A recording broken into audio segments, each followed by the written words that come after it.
साहब, आप हमारे सामने प्रस्तुत हैं, प्रेस कॉन्फ्रेंस कर रहे हैं।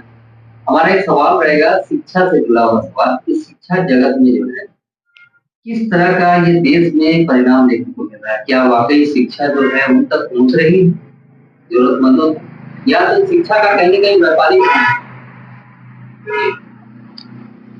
आपने आपने प्रासंगिक सवाल किया, मुझे बहुत अच्छा लगा। आपने सही कहा, शिक्षा कुछ विशेष समाज में कैद हो गई है, इसमें कोई संदेह नहीं है। जरूरतमंद का जो समाज है उस समाज तो शिक्षा की किरणें आज तक नहीं पहुंची है। और शिक्षा जो गैर जरूरतमंद धनी वर्ग है उनके पास ही घूम फिर रही है। और उसके बाद वहां तक सोच, शिक्षा जगत में जो तारका हैं, शिक्षा जगत में जो स्टार हैं, उनकी सोच वहां तक पहुंची हुई दिखाई नहीं देती है। अभी का जो समय है तो उसके लिए समाधान यही है कि स्थानीय पर जोर देना पड़ेगा। स्थानीयकरण की स्थापना होने से जरूरतमंद ज़्यादा गांव में रहते हैं, ग्रामीण क्षेत्र में रहते हैं, और इसलिए वहाँ जो शारीरिक विकलांग, मानसिक विकलांग, जरूरतमंद लोग हैं, सरल साधारण लोग जो है वे तो चाहकर भी शिक्षा नहीं पाएंगे अगर हम उन तक नहीं पहुंचेंगे। तो ऐसी कोई योजना होनी चाहिए। तो मैं चाहता हूं कि अगर समाज में स्थानीय सामाजिक योजना हो जो शैक्षिक आर्थिक दोनों हो, तो मुझे लगता है गुणवत्तापूर्ण शिक्षा उन्हें भी हासिल होगी, और जो कम से कम रोजगार चाहिए जीने के लिए वो भी उसको उपलब्ध हो सकेगा।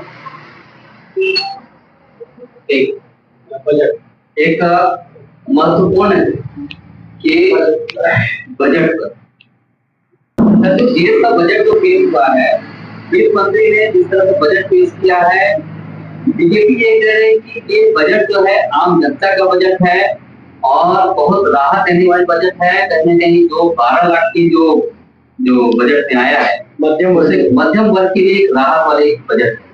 आपका क्या विचार है? एक लेखक है आप, शिक्षक, क्या है? सैद्धांतिक रूप से, विचारात्मक रूप से बजट खराब नहीं है, अच्छा बजट है।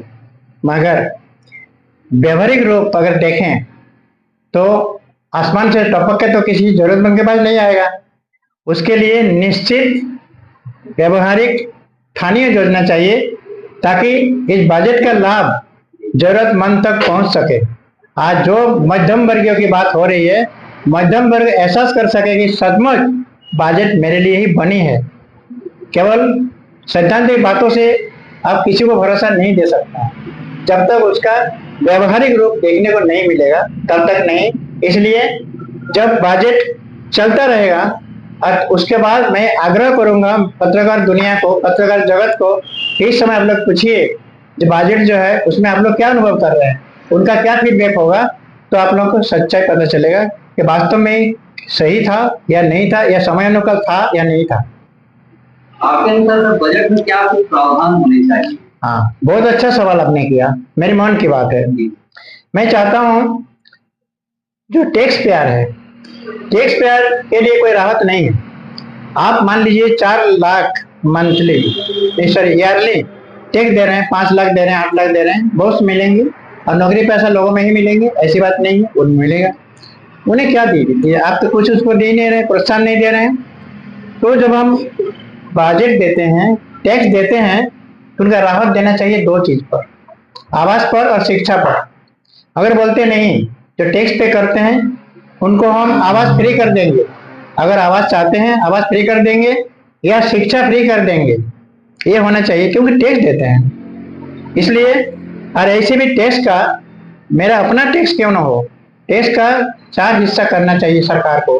पहला हिस्सा है उनका, एक हिस्सा में उनको बेनिफिट दीजिए, एक हिस्सा जो है शिक्षा जगत को बेनिफिट दीजिए, जरूरतमंद को बेनिफिट दीजिए, और एक हिस्सा जो है आपका ये जो विकास है, रास्ता घाट, बिजली, पानी, उसमें लगाइए। और एक हिस्सा जो है उन्हीं की जरूरत होने पर आप उन्हें मदद कीजिए, जरूरत होने पर, और नहीं तो आप ही के पास रहे। मिला है, बीजेपी ने ध्वस्त कर दिया है। 20 साल के बाद बीजेपी वापसी हो गई, 26 साल के बाद। 26 साल के बाद। तो आप किस रूप में देखते हैं? जो आम आदमी पार्टी ने इस तरह से बड़ा दावा किया था कि दिल्ली के मॉड्यूल को उन्होंने चेंज कर दिया है, क्या उन्होंने चेंज किया? और बीजेपी जिस तरह से वापसी आई, क्या कुछ लगता है कि दिल्ली का परिणाम सामने?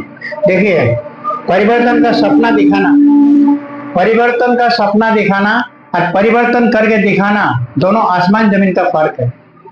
अगर हमारा सपना पूरा होता तो हर जरूरतमंद का सपना अभी तक अधूरा थड़ी कैसे रह सकता? तो आज नेता अधिक सपना दिखाते हैं, जनता को अधिक सपना दिखाते हैं, लेकिन इन्हें सीखना चाहिए। जो विरोधी होते हैं सीखना चाहिए। अगर 26 बरस से अगर भाजपा सीखी है कि क्या करना चाहिए, जरूरतमंद की समस्या का समाधान के लिए हमें सामने खड़ा होकर, नजदीक होकर के एहसास दिलाकर उसकी समस्या समाधान करना चाहिए, तो उनकी जो भी समस्या है समाधान करने में अगर कामयाब होती है भाजपा सरकार, तभी उन्हें लाख लाख शुक्रिया दूंगा और प्रशंसा करूंगा। और अगर एक पारंपरिक जिस तरह चलती है राजनीति, हमारी राजनीतिक सीट तो कोई खाली नहीं रहेगी, कोई ना कोई तो आएगा ही, लेकिन राजनीति में वैसी परिवर्तन की जरूरत है, क्योंकि राजनीतिक संस्था भी एक समाज सेवा संस्था ही है। नाम है राजनेता, तो समाज नेता भी होता है। जो समाज नेता, राजनेता को कहना है कि जब तक इसी पर ना केजरीवाल आए राजनीति करने के लिए, बोले जब तक तुम रहोगे समाज नेता कुछ नहीं कर पाओगे बिना राजनीति के सहारे से। इसलिए तुम राजनीति करो और तुम्हारा मन चाहा जो काम है, भ्रष्टाचार मिटाओ और करो, ये तुम्हारे हाथ में है। लेकिन तुम बोलोगे कर दीजिए, तो राजनीति अपने से नहीं करती है। जनता जब तैयार होती है तो राजनीति वही करती है जो जनता चाहती है। राजनीति जो जनता चाहती है करती है, तो क्या आखिर जो है आम आदमी पार्टी में क्या कमी रह गई जो जनता उसको जो है इस चुनाव में नकारने का काम आपके नजर में? मैंने इस पर ट्वीट किया हूँ। एक ट्वीट है जिसमें अहं मनंग लिखा हुआ है, अनंग महंग कर्मंग इस लिखा हुआ। अगर आप लोग देखे होंगे या मैं भेज दूंगा, उससे पता चल जाएगा।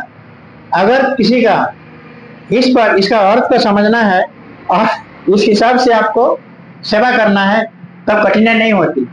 यानी अहंग मतलब जब आप समझते हैं मैं ही भगवान हूँ और मैं ही सब कुछ करता हूँ, कोई कुछ नहीं करता सिवाय भगवान का, ईश्वर का। आप एक ईश्वर के प्रतिनिधि हैं इस दुनिया में। आज अगर हम यहाँ पर बैठे हुए हैं तो कृपा किनकी है? कृपा भगवान की, हमारे कुछ भी नहीं है। इस पर मुझे मैं बोलना जरूरी समझता हूँ। कर्म जो मन करता है वो कर्म है, उसके परिणाम को स्वीकार करना पड़ेगा, चाहे संतोष या अवसर चला। अपने लिए आप कार्य करते हैं, परिवार के लिए, अपने समाज के लिए वो कार्य है, लेकिन जब दूसरे के लिए आप करते हैं उसका नाम कर्तव्य है। लेकिन उसका अगर फल की आशा करते हैं तो आप कर्तव्य नहीं कर सकते ईमानदारी से। इसलिए फल की आशा नहीं कर दूसरे के लिए कर्तव्य कीजिए, ये राजनीति में होना चाहिए। तब वैसे राजनेता को हम क्या बोलेंगे, जन्म जन्म उसके लिए हम प्रणाम करेंगे। परिचय बता दीजिए, आपका नाम, पद, नाम और पद। ठीक है, मेरा नाम है डॉक्टर निखिल चंद्र दास।